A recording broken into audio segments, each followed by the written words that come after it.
तर राम राम मंडळी. तर आम्ही सकाळपासून दुपारपर्यंत टी व्ही पाहत बसलो होतो. मग आम्ही गेलो स्वामींच्या दर्शनाला आणि मग तिथून दर्शन घेतलं. त्याच्या शेजारी ते गार्डन होतं जिजाऊचं, पण ते पण बंद होतं. मग इथं आलो तर इथं सगळं तुटेलच होतं, फक्त झोका आणि शिसच होता नीट. आणि मग आम्ही खेळायला गेलो, हे पण तुटेल होतं वरतून. आणि मग आम्ही गेलो झोका खेळायला.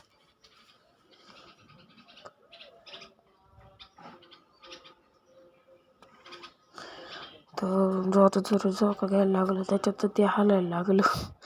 आणि हा शिवाजी महाराजांचा पुतळा अंधार पडला आहे. इकडं सगळीकडं गाड्या आहे आणि मी पण आहे.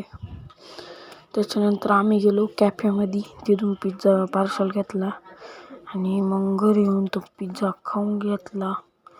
तर आजचा व्हिडिओ आवडला असेल तुमच्या फॉलो करा. बाय.